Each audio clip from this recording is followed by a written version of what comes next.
وہی آیت ہم نے بھی سنی ہوئی ہے.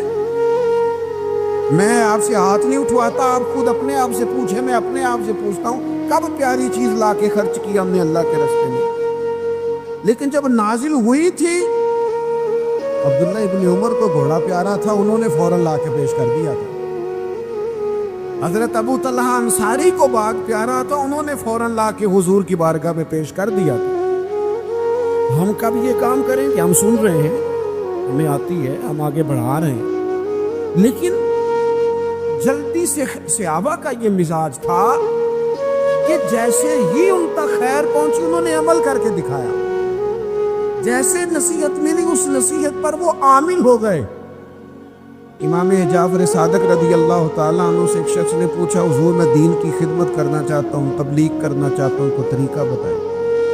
بہت سارے لوگ ہیں آج کل جو یہ چاہتے ہیں کہ جناب مجھے نہ کوئی آپ نسخہ بتائیں, کوئی سلیقہ بتائیں, میں دین کا کام کرنا چاہتا ہوں, دعوت خیر دینا چاہتا ہوں, کوئی طریقہ بتائیں. تو سیدنا امام جعفر صادق رضی اللہ تعالیٰ عنہ فرمانے لگے, آسان طریقہ ہے, اور بغیر کسی فلسفے کے, بغیر کسی الجھی ہوئی گتھی کے سلجھی ہوئی بات ہے, بالکل طے. تو دین کی تبلیغ کرنا چاہتے ہے؟ اس نے کہا. تو فرمانے لگے بڑا آسان نسخہ ہے, اگر تو دین پھیلانا چاہتا ہے, تبلیغ کرنا چاہتا ہے, تو دین پر عمل کرنا شروع کر دے. عمل کے بڑے اثرات ہوتے ہیں.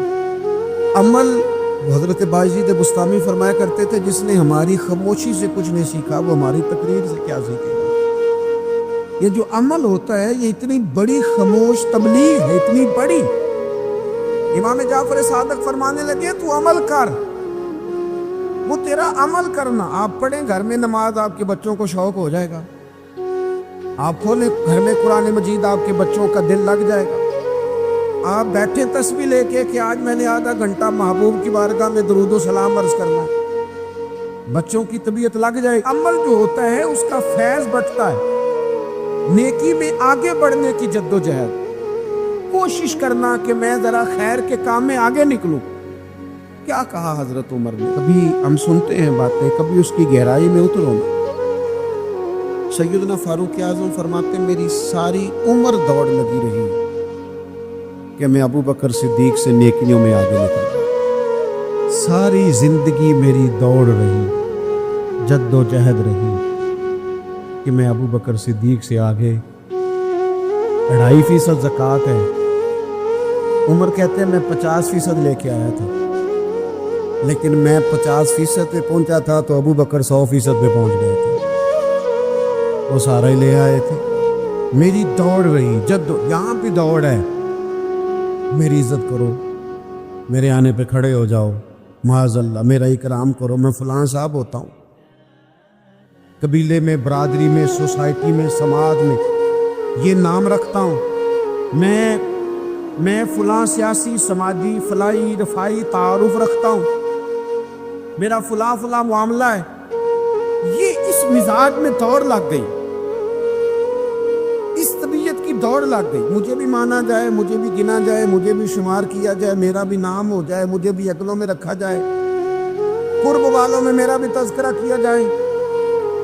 جو دوڑ ہمیں بتائی اور سکھائی گئی تھی اس دوڑ میں ہم شریک کیوں نہیں ہوتے, اس میں آگے کیوں نہیں نکلتے. وہ جو ہمیں فرمایا گیا تھا کہ تمہیں پتہ چل جائے پہلی صف کا ثواب کتنا ہے تو تم قرآن اندازی کرو. تو یہ قرآن اندازی کس دن ہونی ہے؟ یہ والی قرآن اندازی کس دن ہونی ہے؟ لیکن وہ قرآن اندازیاں تو ہو رہی ہیں عمرے کے ٹکٹ کی. اتنے عمرے کے ٹکٹ, اتنے عمرے کے, اچھی بات ہے, اس کی بھی کوئی مخالفت نہیں. لیکن جو کام جس میں آگے بڑھنا تھا, جس میں جد و جہد کرنی, جس میں دوڑنا تھا, جس میں کاوش کرنی, اس میں تو ہم پیچھے ہیں. زندگی اتنی تیزی سے گزر رہی ہے, آپ یقین کریں پیچھے پلٹ کے دیکھتے ہیں تو پتہ ہی نہیں چلتا کتنے سال بیت گئے. بھی ایسے لگتا ہے کل ہی تو بھی داخل کرایا تھا گھر والوں نے اسکول میں, بھی اگلے دن کی بات ہے دارالعلوم میں داخل ہوئے تھے اور اتنے سال بیت گئے, اتنا وقت گزر گیا. ہم عجیب مزاج کے لوگ ہیں. یہ چاہتے ہیں کہ ہمارے بچے بڑے ہو گئے, یہ نہیں چاہتے کہ ہم بوڑھے ہو گئے. دیکھیں اگر بچے بڑے ہوں گے تو لازمی نتیجہ ہے کہ ان کے بڑے، لیکن ہم دونوں باتوں میں اپنا مزاج رکھتے ہیں. بچے بھی بڑے چاہیے ہمیں اور ہم خود بھی اپنے آپ کو بوڑھا تسلیم کرنے کو تیار ہے. ماشاءاللہ جی میرا بیٹا جوان ہو گیا، تو جناب آپ کیا ہو گئے ہیں؟ اب آپ بھی تو بتائیں نا، آپ کہاں پہنچ گئے؟ وہ کیا دور تھا جب کہتے تھے میرے بیٹے کو میرا جوتا پورا آنے لگا ہے. جیسے جیسے بچے بڑے ہوتے تھے والدین کے لہجے میں ٹھہراؤ آتا تھا.